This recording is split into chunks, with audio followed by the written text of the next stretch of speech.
Hamdan wa syukran lillah. Nusalli wa nusallim ala rasulil karim wa ala alihi wa sahbihi wa man tabi'ahum bi ihsanin ila yaumiddin. Asyhadu an la ilaha illallah wahdahu la syarika lah wa asyhadu anna Muhammadan abduhu wa rasuluh. Amma ba'du. Marhaban bikum jami'an.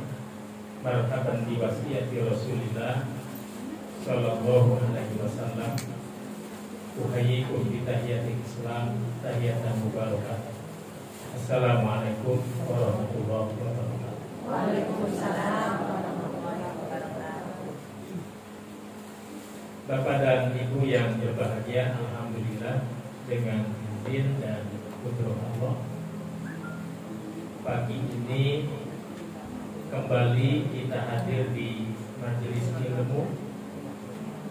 Mudah-mudahan Allah Rabbuna Tabaraka wa Ta'ala senantiasa membukakan lapangan pintu hati kita untuk selalu menerima kebenaran dan diberikan kekuatan oleh Allah Rabbuna Tabaraka wa Ta'ala untuk selalu memilih, memilah, menimbang perkara-perkara yang memang perlu mendapatkan pencerahan. Ikhwan fillah azakumullah, Bapak Ibu yang berbahagia, tema kita pagi ini menyingkap akar ideologi kaum anti Tuhan. Menyingkap akar ideologi kaum anti Tuhan. Bapak Ibu, tentu kalau bicara pengalaman, insya Allah Bapak Ibu yang mengalami. Saya hanya sekedar anak kemarin sore yang mungkin hanya membaca buku, tidak mengalami peristiwa tahun 65 cukup menjadi bukti sejarah. Tentu saja Bapak Ibu, ada yang lagi-laginya dalam usia di tahun itu sudah jadi remaja minimalnya, atau paling tidak ya sudah dewasa. Sementara saya sendiri kan tahun 71 baru nongol ya. Jadi tidak mengalami ya. Tahun 71 kata orang Betawi baru nongol ya. Jadi tidak mengalami ya. Tahun 65. Saya merasa senang karena hampir 5 kali mendapat undangan dari Gerakan Bela Negara GBN yang terdiri dari para purnawirawan, banyak jenderal di situ, yang mencoba peduli untuk isu-isu kekinian, termasuk menyoal terkait kekhawatiran akan timbulnya berbagai ancaman gerakan kaum anti Tuhan. Nah, ini saya pikir kita tidak mengada-ngada ya, dan tidak boleh mengada-ngada. Tapi kita hanya ingin bicara soal bagaimana menyelamatkan anak cucu ke depan, anak bangsa, agar selalu berpegang teguh pada agamanya dan selalu waspada terhadap berbagai ancaman yang menelikung jiwa raganya, terutama soal keimanan, soal ideologi, soal pemahaman, soal akidah dan syariat. Itu aja yang menjadi kepentingan kita dalam tema yang barokah ini. Ya, mumpung masih bulan September, nampaknya layak kita bicara soal ini. Ya, layak gitu ya. Tapi saya tidak akan bicara panjang lebar kemana-mana, hanya ingin menyingkap akar ideologi kaum anti Tuhan dalam perspektif akidah Islam itu bagaimana gitu. Nah, oleh karena itu dalam pertemuan yang saya sebutkan tadi, saya mengajukan 3 hal. Pertama, agar anak-anak didik, anak bangsa ini, wabil khusus kaum muslimin, pelajar, pemuda, remaja, anak-anak pondok pesantren, sekolah dasar menengah, menengah pertama, menengah atas, anak-anak kita yang di kampus, jangan kehilangan jejak sejarah. Gak boleh obor ini padam begitu saja. Mereka tidak tahu apa yang seharusnya mereka tahu. Nah, maka saya sampaikan, anak-anak ini harus terus diberikan pencerahan terkait bahaya ancaman paham anti Tuhan. Satu. Yang kedua, Gerakan Bela Negara pun harus terus melakukan konsolidasi bersama gerakan-gerakan dakwah, organisasi atau ormas Islam atau lembaga-lembaga Islam untuk terus melakukan kajian kewaspadaan ya, mengenai hal-hal yang terkait paham gerakan yang bisa menghancurkan, bukan hanya agama menjadi hancur, tapi negara pun bisa menjadi. Nah, yang ketiga, ini penting karena ini yang akan dijelaskan pada kesempatan pagi yang berbahagia. Saya menganjurkan agar buku yang pernah ditulis oleh Pak Menteri Agama Republik yang pertama, Menteri Agama Republik ini yang pertama, siapa? Ayo, siapa yang tahu? Menteri Agama pertama Republik ini siapa? Mufti Ali? Bukan. Beliau disebut-sebut sebagai orang kedua setelah Pak Natsir. Sultan Syahrir jauh. Ya. Ayo, siapa? Ibu pernah nikah kan? Ibu pernah nikah? Nikah pakai buku nikah? Ada undang-undang pernikahan? Ada. Bagi waris ada undang-undang pewarisan? Ada. Penistaan agama, ada undang-undang penistaan agama. Sengketa anak, ada peradilan anak. Menteri ini dikenal menteri yang sangat pro terhadap umat, mengawal berbagai kebutuhan apa yang menjadi hajat umat, dikawal dengan baik dan melahirkan beragam undang-undang di mana negara melindungi ya hak segala bangsa itu benar-benar dirasakan. Karena itu kalaupun meninggal bagi waris secara Islam, ada sengketa anak dibereskan dengan peradilan anak menurut Islam. Oh, ya. Perkawinan menurut Islam dan diundang-undangkan. Gitu. Lagi rame soal aliran, soal penyimpangan, ada undang-undang penistaan. Nah, jadi Masya Allah, ketika rame aliran Syiah, Ahmadiyah, ya, beliau langsung turun menangani, melahirkan buku, melakukan bantahan. Oh, Masya Allah. Ketika orang-orang liberal di zamannya, tokoh-tokoh utama yang pertama, ya, melakukan tafsir-tafsir agama yang jauh melenceng, dia langsung menanganinya.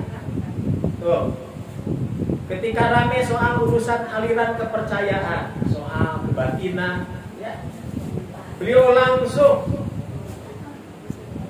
namanya Profesor Dr. Muhammad Rashidi. Ingat gak? Sekarang ingat? Ingat ya? Nah, beliau itu Menteri Agama pertama Republik ini. Ya, disebut-sebut orang kedua setelah Pak Nasir. Ya. Namanya diabadikan menjadi nama salah satu aula di perguruan tinggi ya. Kalau tidak salah di UI juga ada ya, apa di UIN, di UI kalau nggak salah. Pak Rashidi. Ya. Buku-bukunya juga sangat bagus. Ya.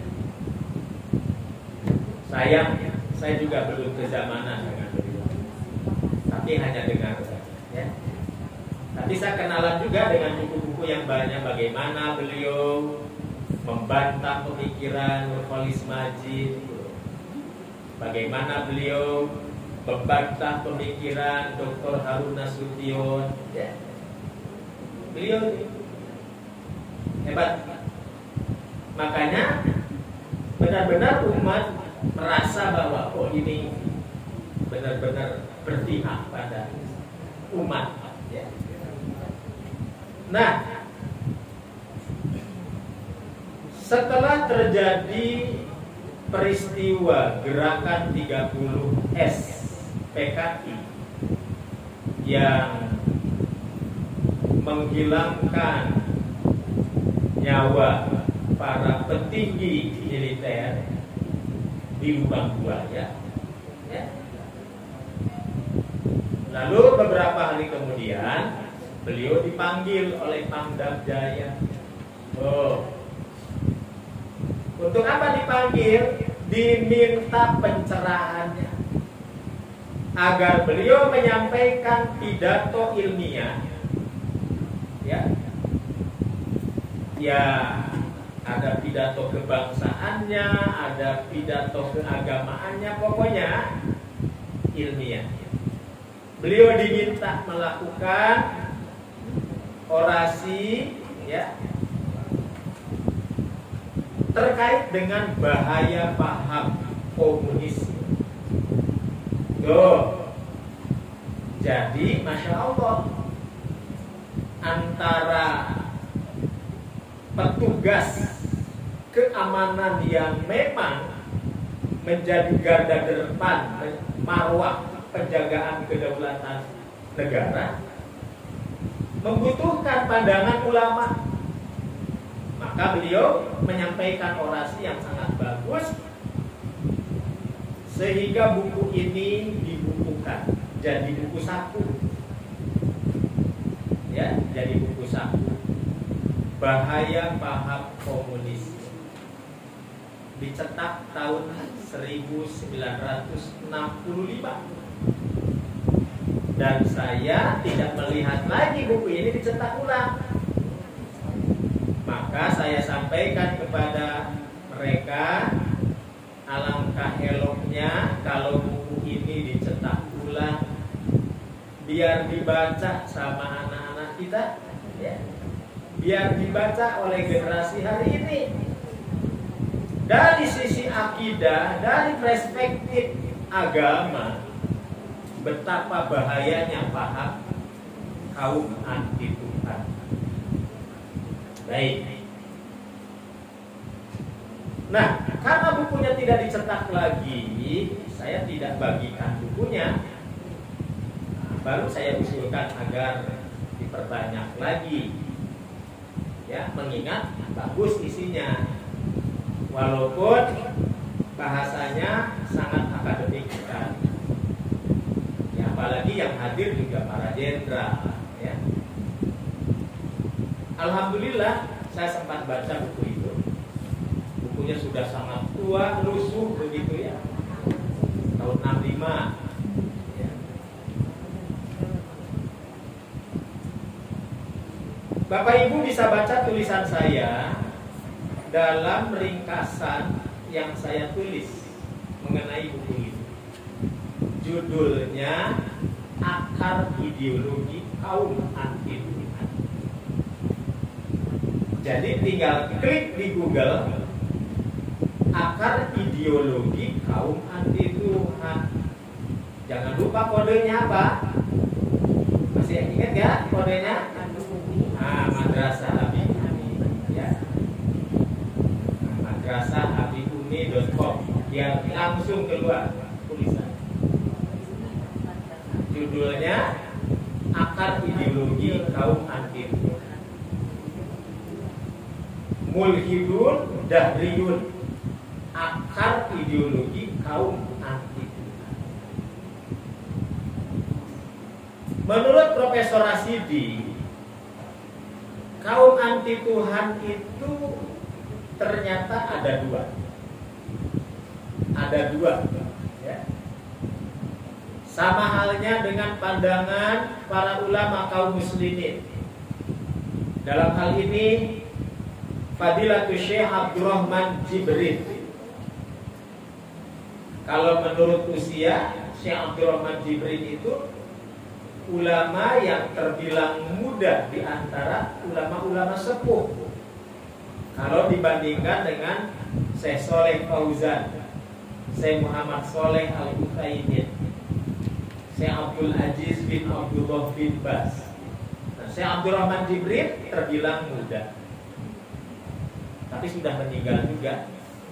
Qadarullah, waktu saya umroh beberapa tahun silam, pas hari Jumat kalau tidak salah, ada pengumuman beliau meninggal. Nah, beliau pernah mengantarkan satu buku yang ditulis oleh Muhammad Syakir Syarif. Judul kitabnya Al-Ilmaniyah wa Thamaruha Al-Khabithah. Judul kitabnya Sekularisme dan dampaknya, dan dampak buruknya. Pandangan beliau tidak lebih tidak kurang seperti dijelaskan lebih rinci lagi oleh seorang guru besar di Ummul Qura di Mekah. Namanya Profesor Dr. Safar Al-Hawalai. Profesor Dr. Safar Al-Hawalai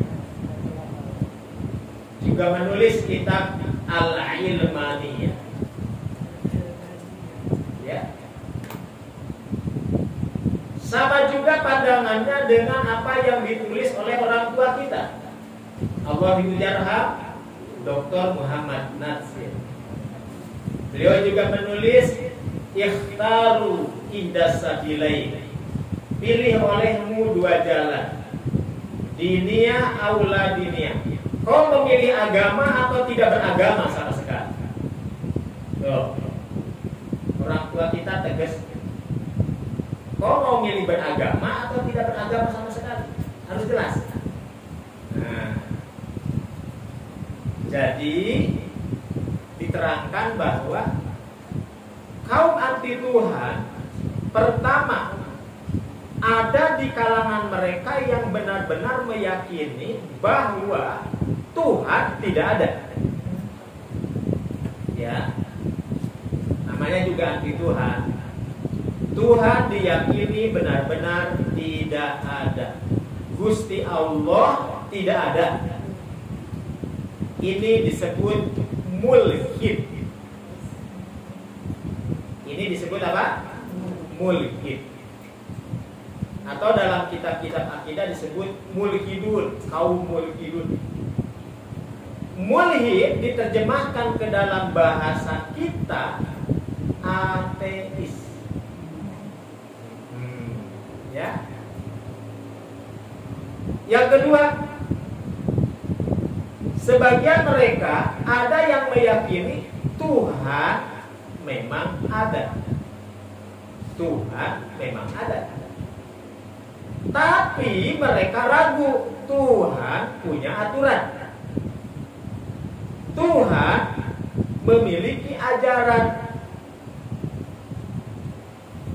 Nah, siapa bilang saya anti Tuhan? Saya yakin kok Tuhan ada.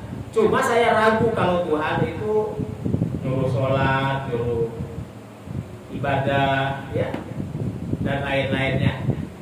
Nah, jadi Tuhan dipercaya ada, tapi Tuhan tidak dipercaya punya aturan. Ini namanya ghair mulhidah. Ghair mulhidah. Ghair mulhidah dalam bahasa populer hari ini disebut agnostik. Disebut apa? Agnostik. Ajarannya agnotisisme. Orangnya disebut agnostik. Dia tidak mau disebut anti Tuhan, anti agama, tapi dia biasa mengabaikan agama, bahkan melakukan penentangan terhadap agama. Ya, ini agnostik namanya. Sekarang mah serba ada. Orang mau bikin apa, bikin aliran apa, pasti punya pengikut. Nah, maka kalau Majelis Taklim Al-Itqan bikin kajian, masa iya gak ada pengikut? Orang bikin aliran sesat, sesesat apapun ada pengikut. Apalagi orang berbuat baik, masa gak ada? Nah, jadi ada komunitas-komunitas yang dengan sengaja mengumpulkan orang-orang yang abai Tuhan. Bahkan ada ya yang lebih ekstrim.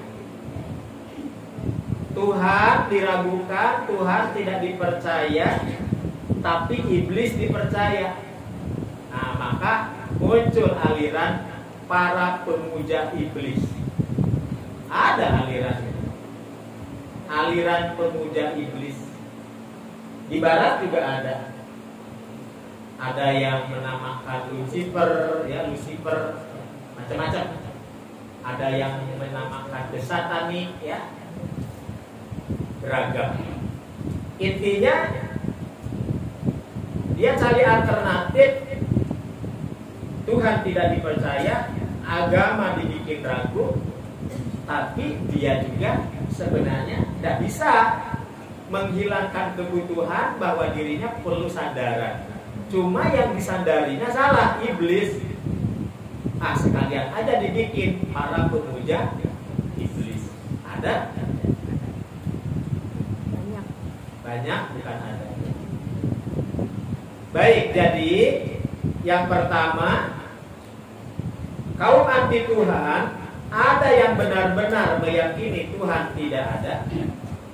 Ada yang percaya Tuhan ada, tapi Tuhan ragu, diragukan, punya aturan.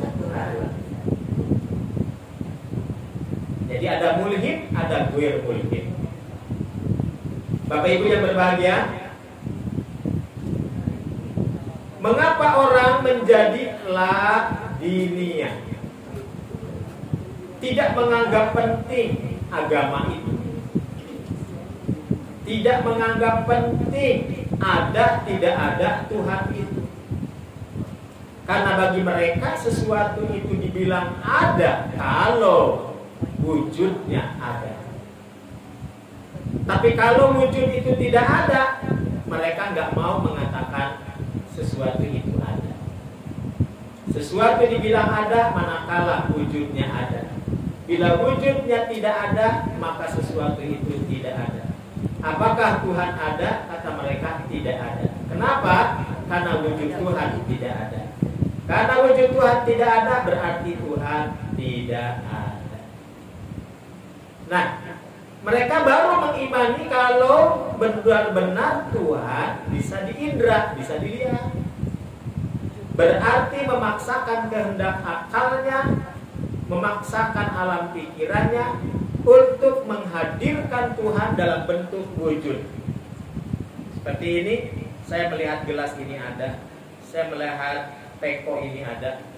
Nah, jadi kalau tidak ada, ya berarti tidak ada. Begitu kira-kira. Memaksakan segala sesuatu harus wujud ada, berarti sifatnya kebendaan. Kebendaan berarti duniawi.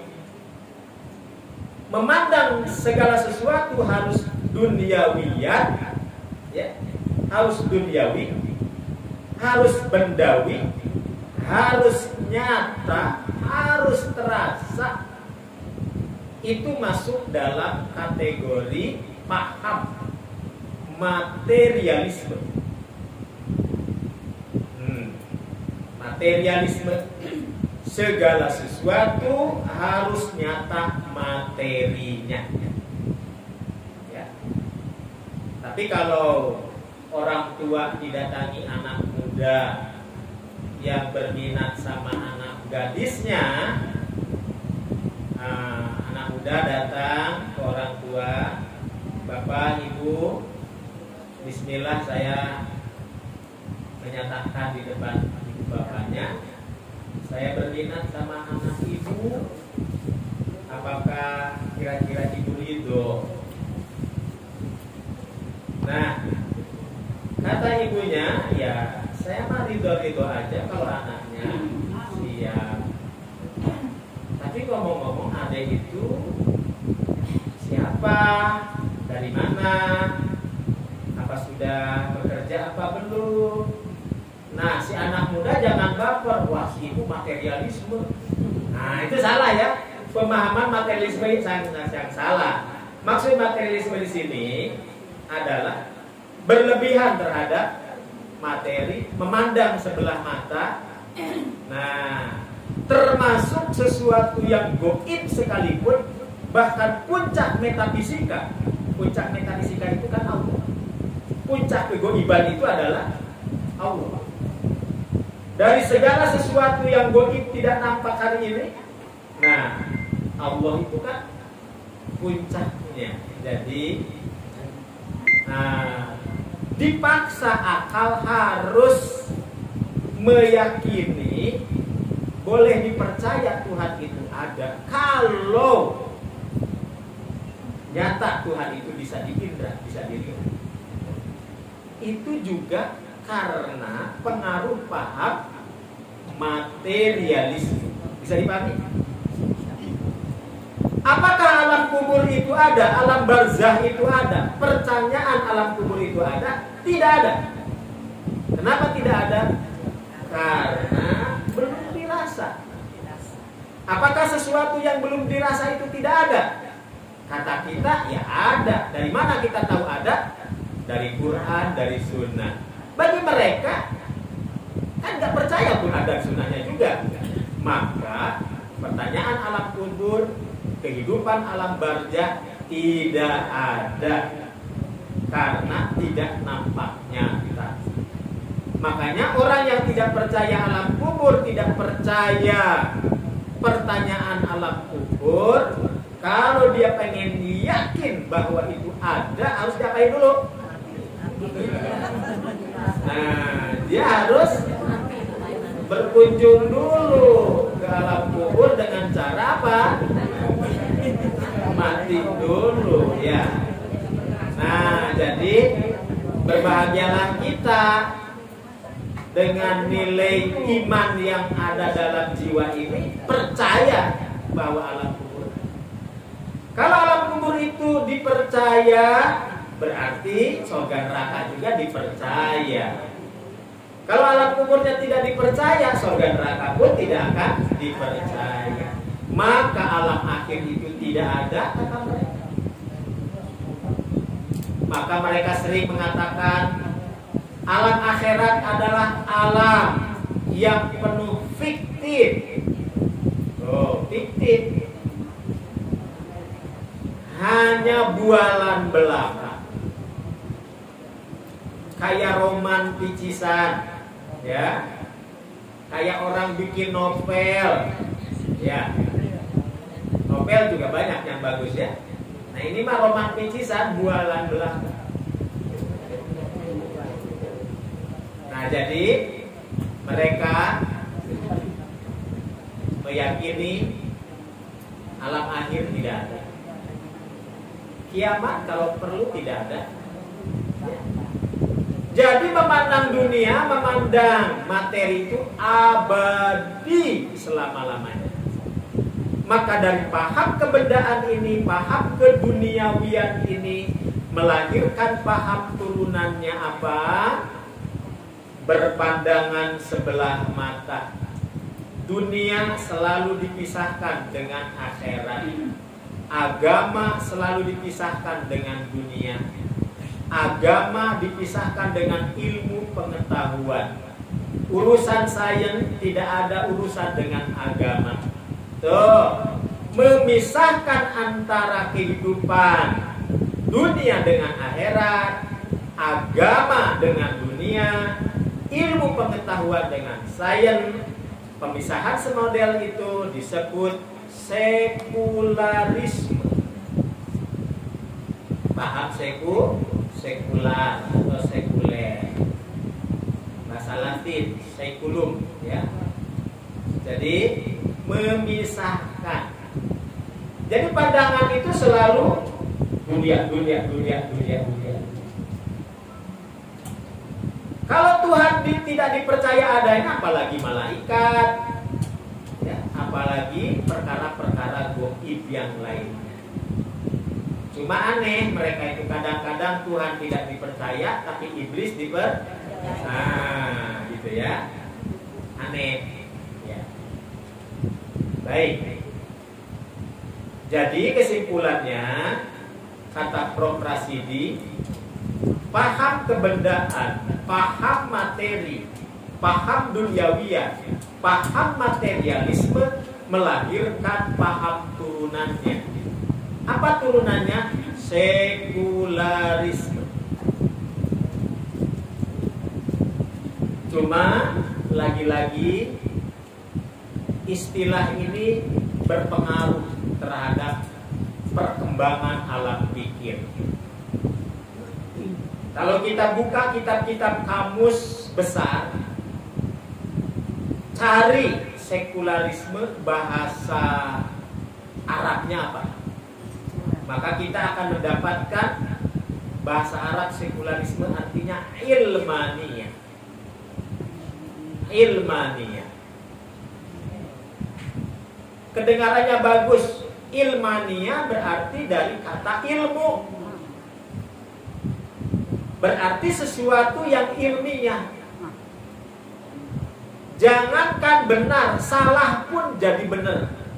Kalau memang sudah diteliti, sudah diriset, ini ilmu yang bicara. Walau menentang Tuhan, walau ingkar Allah, ingkar Nabi, oh ini ilmu. Nah, jadi kamus berhasil mengabadikan nama sekularisme dalam bahasa Arab menjadi nama yang seolah-olah terhormat, madhab keilmuan, ilmaniyah. Ini yang dibantah habis-habisan oleh para ulama Islam. Profesor Safar Al-Hawalai menulis kitab Al-Ilmaniyah tadi, ya.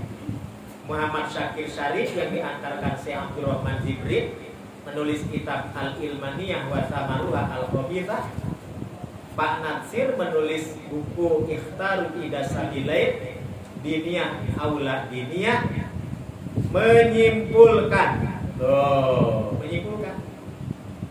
tidak pantas yang namanya sekularisme, memisahkan dunia dengan akhirat, memisahkan agama dengan ilmu, memisahkan agama dengan dunia, disebut ilmaniyah. Apalagi artinya mazhab ilmuwan.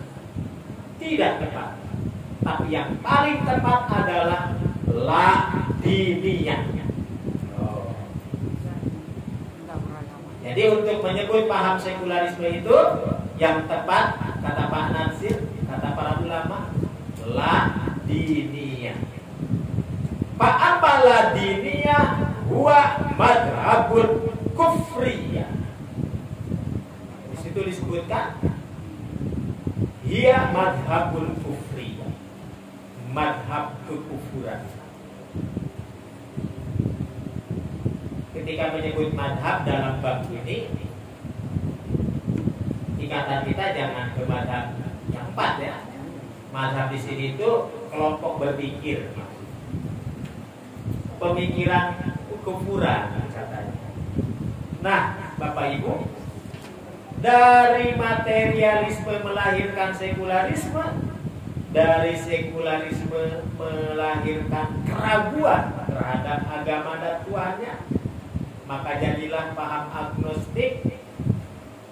Dari paham agnostik meragukan akan aturan Tuhan, akan keberadaan agama, ujung-ujungnya menjadi anti Tuhan.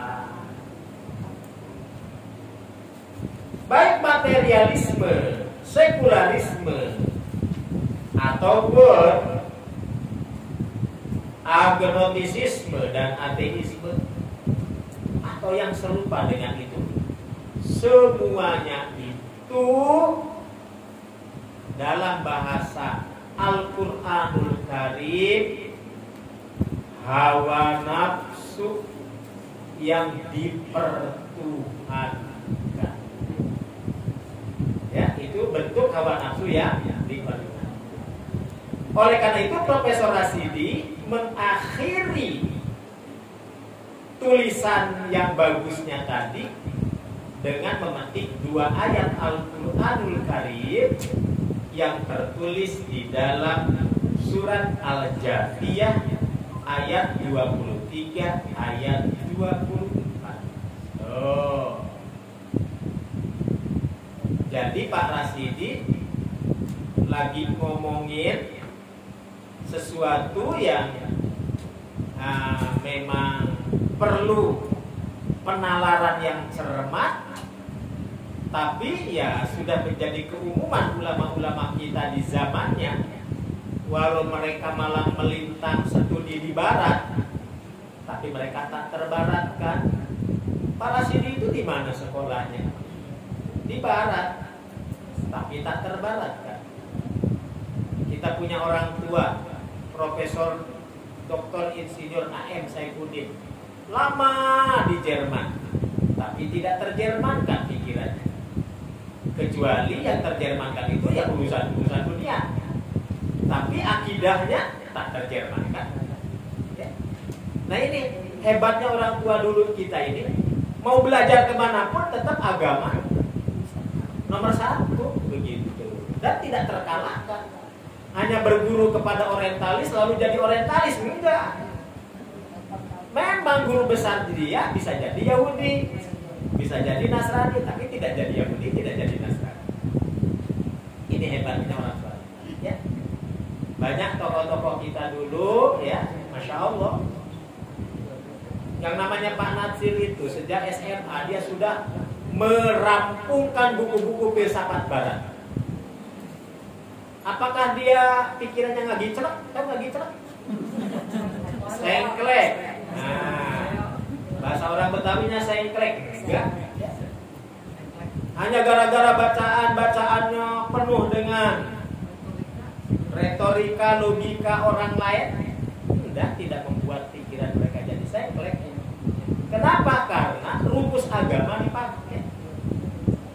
Ya. Wahyu selalu unggul di atas segalanya. Itu ciri orang tua. Nah makanya Profesor Dr. Ali Juraisa, seorang hakim seorang qadi di Mesir, ya, terusir dan akhirnya diselamatkan oleh King Faisal dan menjadi dosen di salah satu perguruan tinggi di Riyadh. Dan akhirnya dia mengajarkan kepada anak-anak muridnya cara berpikir Islam. Maka beliau menulis buku Manhaj al-Fikr al-Islami, metode berpikir Islam. Tuh, berpikir saja harus Islam. Kenapa? Ya tadi, kesimpulan yang salah karena terlahir dari cara berpikir yang bengkok. Cara berpikir yang bengkok terlahir dari akal yang tidak selamat. Ciri akal tidak selamat adalah akal yang tidak mau tunduk pada wahyu. Sebaliknya, pendapat yang benar, cara pandang yang benar terlahir dari pola pikir yang lurus. Pola pikir yang lurus dipengaruhi oleh akal yang selamat. Akal selamat cirinya patuh tunduk pada wahyu. Ya. Jadi jangan kaget kalau banyak tokoh-tokoh yang muncul tiba-tiba dia menghantam agama padahal dia jelas punya agama yang harus dimuliakan. Nah, ini berarti ada tanda-tanda seperti tadi. Karena itu Al-Hafidz Imam Ibnu Qayyim dalam kitabnya Ighathatul Lahfan min Masyayikh Syaitan, beliau sangat mewanti-wantikan agar cara berpikir itu jangan mudah dipengaruhi, terkotori, terkontaminasi dengan pikiran-pikiran luar yang bisa menggerogoti akal selamat. Maka dia lebih senang menyebut akal selamat ketimbang menyebut akal sehat. Karena tidak semua akal sehat itu selamat. Tapi akal yang selamat pasti akalnya sehat. Begitu. Maka saya sedang mempopulerkan salam akal selamat. Ya, salam akal selamat. Jadi kalau salam akal selamat, insya Allah sehat. Nah, maka istilah mensana in corpore sano ya. Nah, dulu kita belajar begitu ya. Nah, itu terbantahkan. Terbantahkan. Iya. Ya, terbantahkan. Ternyata yang paling pokok adalah justru jiwanya yang harus sehat. Silakan baca tulisan saya, judulnya Qad aflaha man zakka. Ada tulisan saya judulnya Qad aflaha man zakka. Artinya apa? Sungguh bahagia orang yang mensucikan jiwanya. Nah, itu pandangan-pandangan tadi saya urai di sini. Ya. Dalam tulisan Qad aflaha man zakka. Atau baca juga tulisan saya judulnya Akal Sehat, Akal Selamat, dan Akal yang Liar. Oh, ini diambil dari buku Pak Natsir. Nama kitabnya Islam dan Akal Merdeka. Saya kagum sama orang tua kita dulu. Ilmunya bejibun. Apapun mereka baca. Tapi hal-hal yang memang menohok Islam tidak membuat mereka itu menjadi terkontaminasi gitu ya. Itu hebat. Itu hebat. Mungkin beda dengan sekarang ya. Belum tentu saya juga bisa. Belum tentu saya bisa. Kenapa? Karena godaan sekarang itu luar biasa dahsyat. Apa dulu godaan tidak dahsyat? Dahsyat juga. Cuma memang orang dulu berpegang pada keyakinan dan pembelaannya terhadap agama, marwahnya tinggi begitu. Kenapa ya tadi? Cara berpikirnya sudah beda. Nah, oleh karena itu, jangan pernah kita memberikan satu pandangan kepada anak cucu kita, segala sesuatu yang seolah-olah yang jadi jaminan itu kebendaan, sementara lepas ruhnya. Nah ini. Jadi Prof. Rashidi menutup buku kecil itu dengan 2 ayat yang dimaksud, surat Al-Jathiyah ayat 23 ayat 2. A'udzubillahi minasyaitonir rajim. Afara'aita man ittakhadha ilahahu hawa wa adallahu Allahu ala ilmin wa khatama ala sam'ihi wa qalbihi wa khatama ala basyarihi gishawa fama yahdihi min ba'dillah afala tadakkarun. Itu yang diurai Pak Rashidi di depan para jenderal tahun 65. Ya. Saya senang ketika saya menyampaikan kuliah zuhur dengan materi ini, saya disambut sama Prof. A.M. Saifuddin. Ya, saya senang. Senang bukan karena dipuji beliau, tapi senang apa yang saya sampaikan dibenarkan. Dalam arti, coba yang dikultumkan tadi antum tulis, katanya. Nah, sebelum saya diperintah, saya jawab, saya sudah tulis duluan. Nah, itu tulisan tadi. Mulhidun dahriyun, akar ideologi kaum anti. Itu. Oleh karena itu, kenapa para ulama waktu itu berkumpul di mana? Jauh sebelum terjadinya peristiwa tahun 65.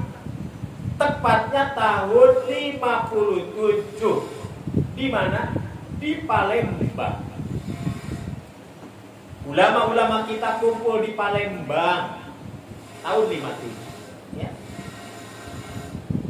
Maka perkumpulan ini diabadikan dalam buku yang berjudul Muktamar Alim Ulama Palembang. Lagi-lagi bukunya nggak terbit lagi. Buku jadul semua. Muktamar Alim Ulama Palembang. Buku ini menjelaskan umat Islam sudah mengingatkan semua kita, termasuk para pemangku kekuasaan di saat itu, agar tidak lengah dengan bahaya paham kaum anti Tuhan. Jadi sebelum terjadi itu, mereka sudah membicarakan. Kenapa? Karena punya pengalaman tahun 1948, di mana di Madiun yang dengan rencana waktu itu akan membuat semacam Soviet baru. Ingat gak Bu pelajaran sejarahnya? Ingat gak Bu, saya itu dulu pelajaran sejarah penetnya 90. Jadi kurang 10 gak apa-apa lah ya. Jadi PSPB-nya 90, jadi masih ingat. Nah, Prof. Rashidi pun menyatakan, Prof. Rashidi menyebutkan di buku itu, Panglima Keamanan Perserikatan Bangsa-Bangsa. Nyata dia bukan Islam, tapi dia mengakui bahwa selama di sebuah negara, di situ masih ada umat Islam, ya kata beliau. Selama di sebuah negara, di situ masih ada umat Islam. Dia Panglima Keamanan, Komandan Keamanan Perserikatan Bangsa. Selama di sebuah negara, di situ masih ada umat Islam, maka paham kaum anti Tuhan akan menghadapi perlawanan dari mereka yang meyakini Artinya tetap perseteruannya antara ya iman tauhid dan kesyirikan, ya. Kekufuran, ataupun ya tadi meyakini Tuhan, tidak meyakini. Oleh karena itu, kenapa ini menjadi penting? Ya, ketika saya dibujuk sama Ibu Saripah, karena bulan lalu tidak bisa hadir, hari ini pun tadinya mau ikut rapat lagi, tapi karena dibujuk rayu sama Ibu Saripah, ngaji ye, begitu WA-nya itu. Ngaji ye, besok ngaji ye, gitu. Saya jawab, iye.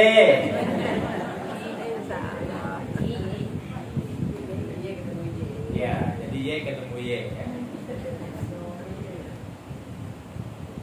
Dan saya langsung teringat materi ini. Apa yang layak disajikan? Ya, mumpung kita berada pada September, maka subuh-subuh langsung saya menulis tulisan kedua pendek, tulisan saya judulnya My September, Septemberku.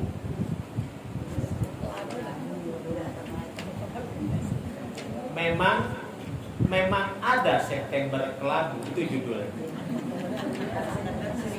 Nah, ya, silakan baca. Ya. Memang ada September kelabu begitu. Karena kita sudah terlanjur menyebut September kita kelabu. Dan itu wajar. Menurut KBBI, Kamus Besar Bahasa Indonesia,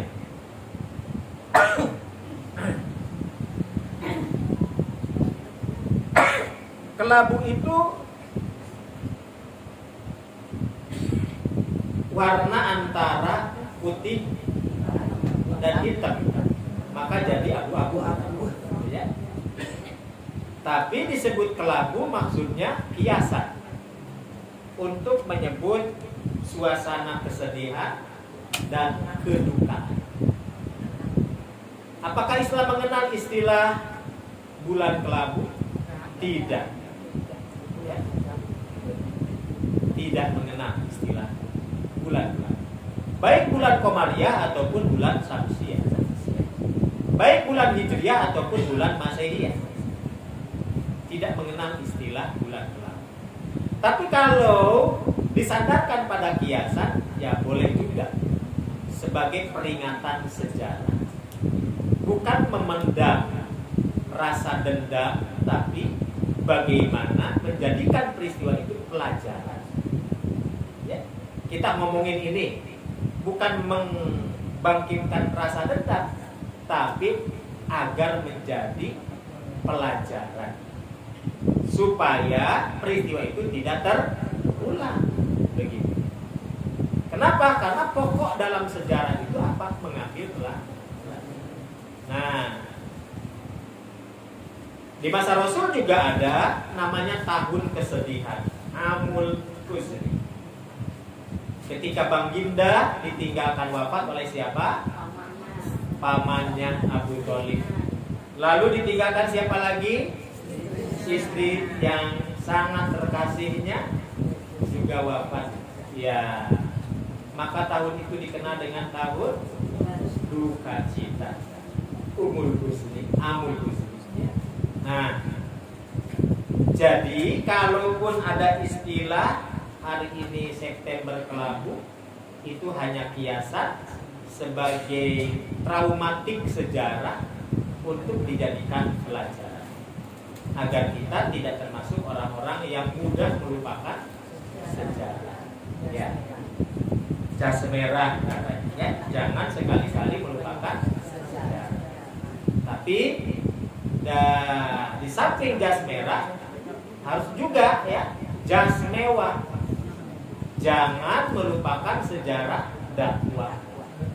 Di samping jas mewah ada lagi jas hijau. Ya.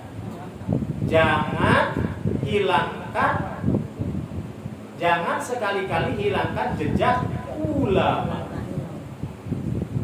Jas hijau. Silakan baca tulisan saya, judulnya Pakaian Sejarah. Saya nulis judulnya Pakaian Sejarah. Jas merah, jas mewah, hingga jas hijau. Jas hujan nggak masuk. Baik Bapak Ibu,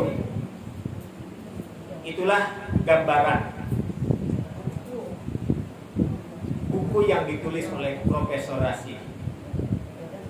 Berarti pagi ini Bapak Ibu sedang menerima perkuliahan dari seorang guru besar namanya Profesor Dr. Rasyidi.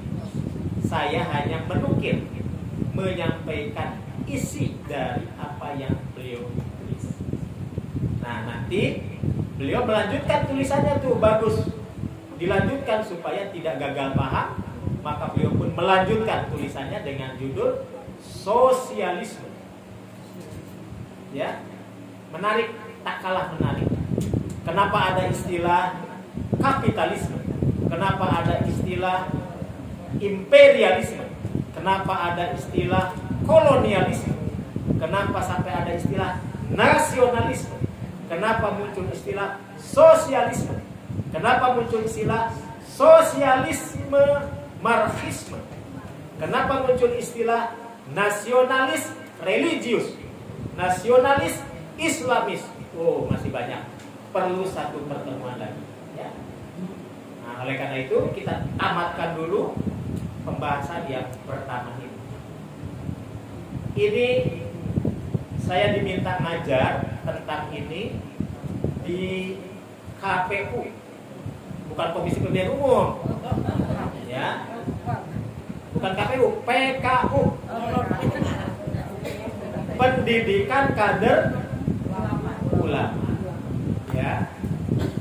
Bagi rekan-rekan yang memang sedang menuntut ilmu, yang magister, yang calon doktor, tapi memang mereka ada bekal-bekal ilmu yang tidak dipelajari di sekolah barangkali, tidak dipelajari di bangku kuliah, tapi pertentangan, pertarungan di lapangan seperti apa mereka harus dibekali, ya. Dai-dai kita harus dibekali. Nah, jadi Bapak Ibu tidak kalah dengan mereka, ya.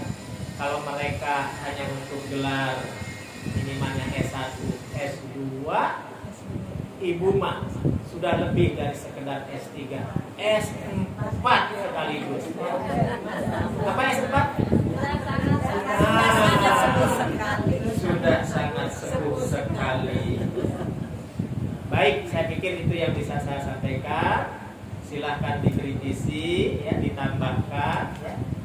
Apalagi Bapak Ibu ini pelaku sejarah, ya. Orang-orang yang memang hidup di zamannya, zaman kolonial. Kalau saya kan milenial. Terima kasih, hatur nuhun.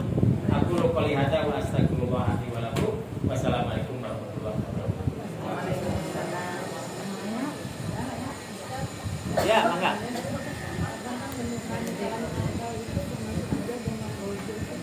Ya. Apakah menuhankan akal itu sama bagian dari perang pemikiran? Iya. Jadi menuhankan akal itu buah dari perang pemikiran. Buah.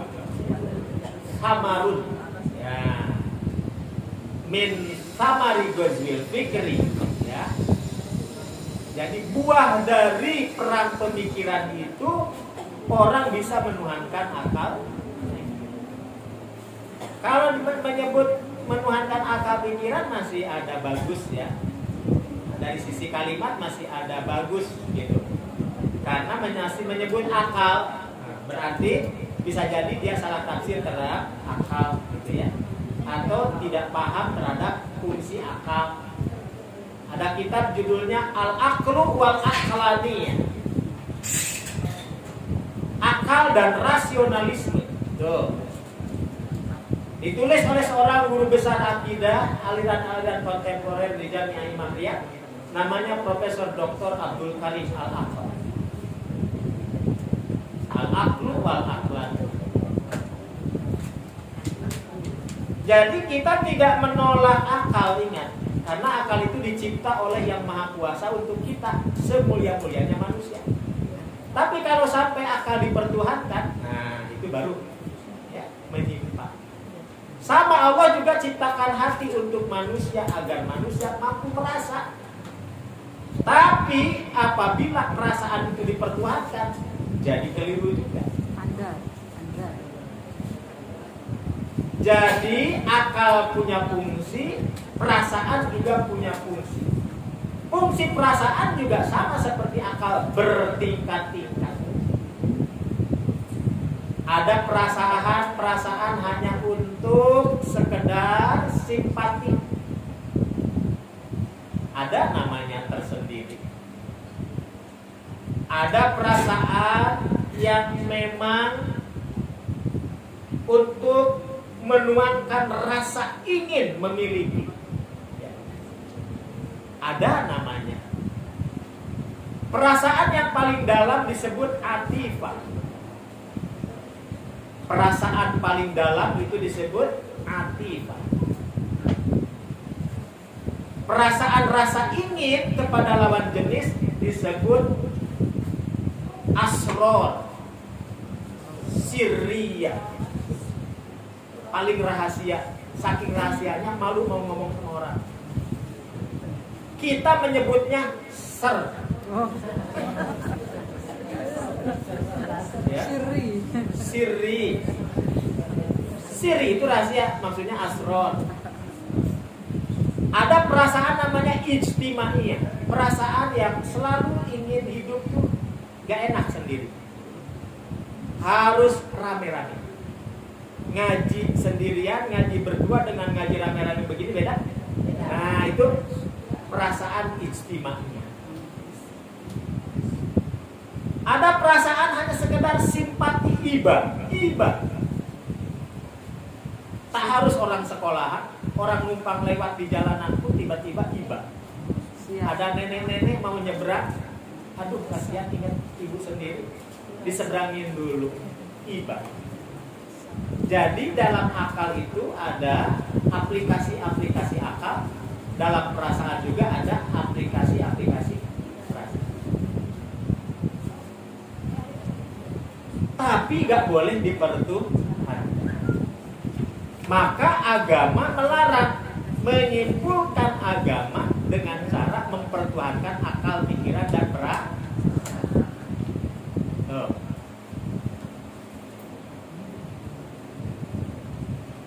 Menuhankan akal pikiran, rasionalisme akut. Menuhankan perasaan, spiritualisme akut. Jadi sama-sama akut. Dulu pernah ada paham, padahal paham ini secara akal juga mestinya orang nolak. Tidak mungkin orang akademisi hebat menerima pandangan seperti itu. Masa iya orang diyakini bisa menggandakan uang dari balik ketiaknya. Kalau orang awam percaya wajar. Di samping dia butuh, sangat butuh, ada jalan kemudahan. Tapi kalau yang percaya itu seorang akademisi, dia profesor, kurang apa? Tapi dia percaya. Lalu dia memberikan argumen. Apa argumennya? Kata dia, tidak semua urusan hanya bisa dipandang menurut akal, akan tetapi bisa jadi ada banyak keistimewaan yang terjadi pada manusia yang memiliki spirit berbeda dengan yang lain. Spirit yang mana yang dimaksud? Maka saya tulis bantahan waktu itu, spiritualisme yang lepas dari wahyu, ujung-ujungnya kesesatan. Spiritualisme yang lepas dari wahyu ujung-ujungnya kesesatan. Jadi nggak betul kalau beranggapan dalam agama yang penting hatinya. Kata Bu Saripah, yang penting hatinya baik. Siapa yang menjamin hati seseorang baik? Kan gak ada yang tahu. Jadi dulu ada teori Godspot namanya, bisikan hati. Ternyata kebenaran bisa ditentukan oleh bisikan hati. Betul, hati kita ini bisa berbisik tentang kebenaran, tapi menuhankan bisikan hati gak boleh. Karena bisikan hati seorang pencopet beda dengan bisikan hati seorang yang tukang ngaji. Beda. Ya. Saya seorang maling. Menurut hemat saya, maling itu mata pencaharian demi memenuhi kebutuhan anak istri. Waktu saya maling, saya mengucapkan Bismillah. Alhamdulillah, tangkapan maling hari ini banyak. Sujud syukur saya. Nah, itu gara-gara menuhankan perasaan yang seolah-olah perasaan itu baik. Nah, jadi akal, pikiran bila dilepas dari wahyu itu ujung-ujungnya tetap sesat. Baik, silakan. Mangga. Ya.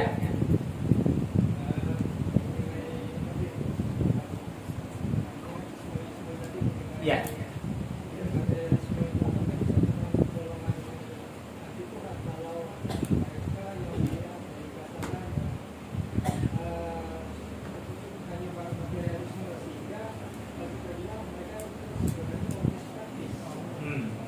Baik.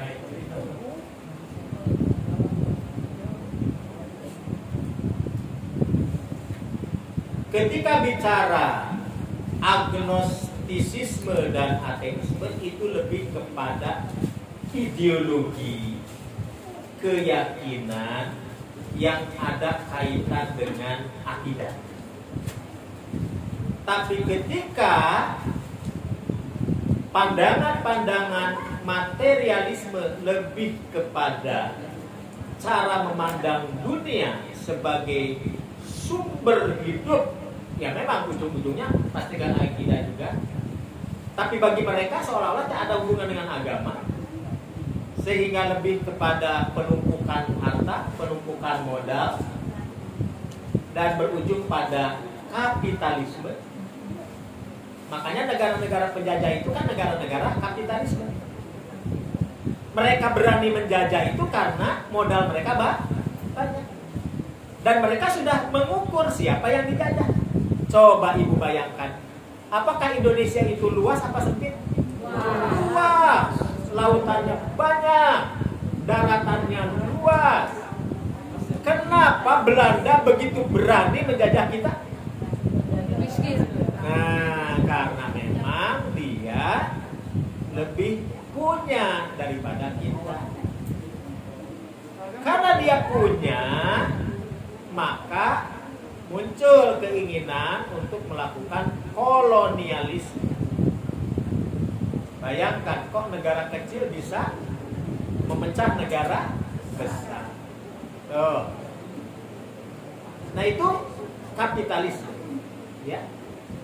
Tadi pertanyaannya, apakah negara-negara tertentu yang memang bisa disebut kaum anti Tuhan, padahal mereka itu tidak berpikiran lebih jauh, ya, kepikiran pun tidak tentang Tuhan itu.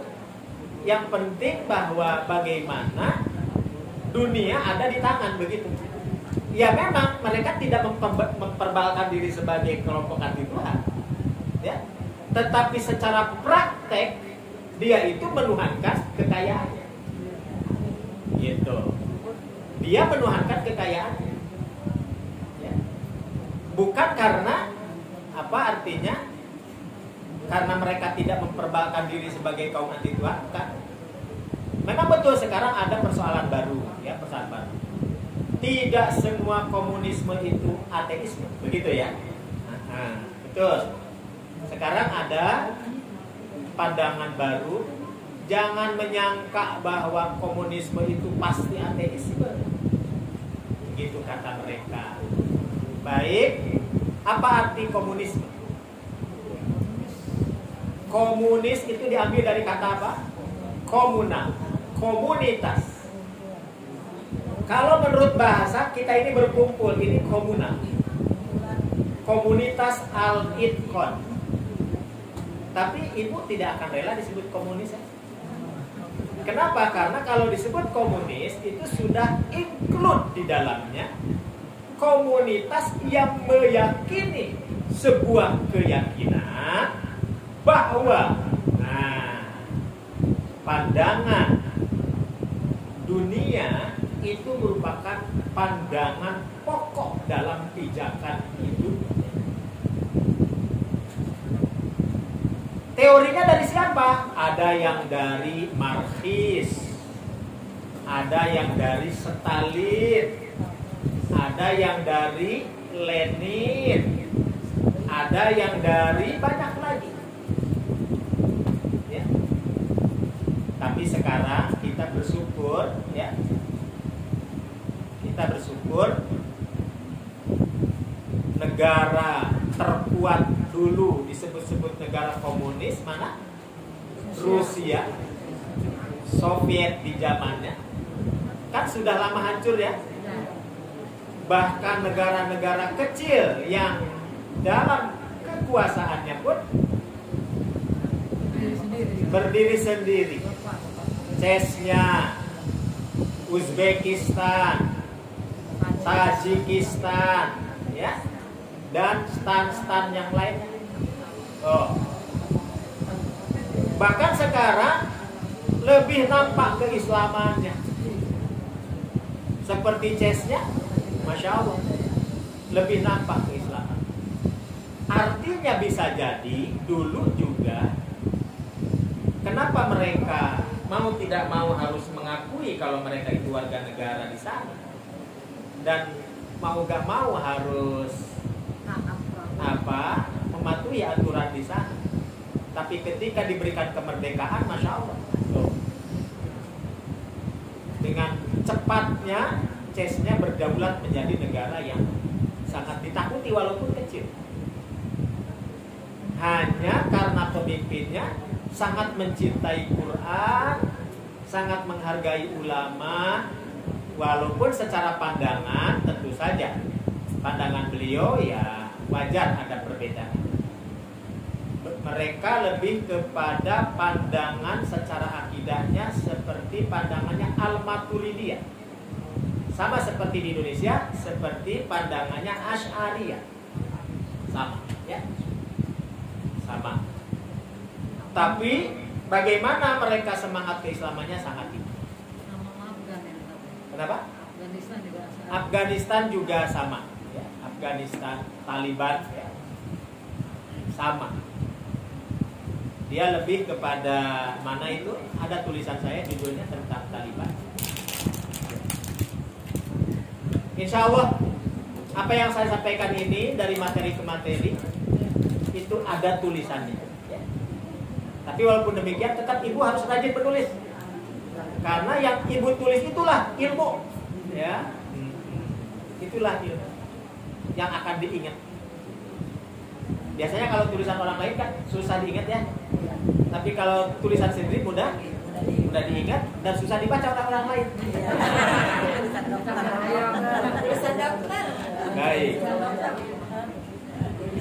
Baik, terima kasih. Masih ada?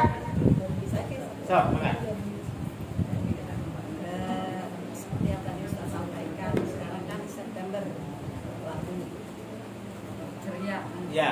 September labu. Ya. Nah, dikhawatirkan apakah mungkin gitu Ustaz bisa kembali seperti itu? Karena kalau dari saya lihat itu kan kayaknya ada yang sudah ada untuk mengangkat kembali, apalagi sekarang Baik, saya termasuk kelompok yang selalu lebih kepada fikih antisipatif ya, ketimbang pada fikih konspiratif. Nah, saya lebih condong, lebih suka, mari sama-sama kita rajin-rajin mengantisipasi daripada menduga-duga. Kenapa? Karena Allah Rabbuna Tabaraka wa Ta'ala mengajarkan kepada kita dalam hadis qudsinya, ana inda dhanni abdi bi. Waspada itu penting, namun kita jangan sampai keliru langkah. Waspada harus. Makanya kenapa materi ini saya sampaikan, ini bentuk kewaspadaan nasional. Ini bentuk kewaspadaan nasional. Tapi berlebihan juga tidak boleh. Berlebihan dalam artian kadang-kadang memang sekarang ini apa artinya? Ya, di satu sisi orang itu bebas mengungkapkan pendapat, tapi di sisi lain pendapat-pendapat yang berseliweran ini perlu dicek kembali, punya data atau tidak dan lain sebagainya.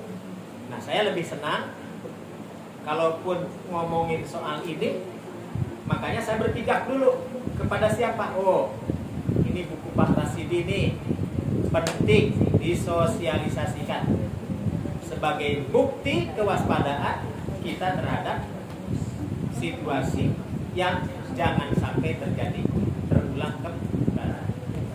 Karena biasanya hal itu terjadi karena umat pun lengah. Nah, kalau umatnya tidak lengah ya insya Allah gitu ya, bisa diantisipasi. Baik, apa yang Ibu sampaikan tadi memang benar. Ada kekhawatiran-kekhawatiran yang sangat luar biasa. Tapi harus diiringi dengan bagaimana memproteksinya. Jadi memproteksi itu artinya ya mengantisipasi. Makanya alhamdulillah di Dewan Dakwah ini masih ada bidang kajian khusus tentang itu. Bidang kajian dan Ghazwul Fikri. Makanya kenapa ini penting ya? Karena ya tadi untuk mengantisipasi. Terima kasih. Cukup? Baik Bapak Ibu yang berbahagia, itulah yang dapat saya sampaikan. Kurang lebihnya mohon maaf. Aku qouli hadza wa astaghfirullah li wa lakum. Wassalamualaikum warahmatullahi wabarakatuh. Waalaikumsalam.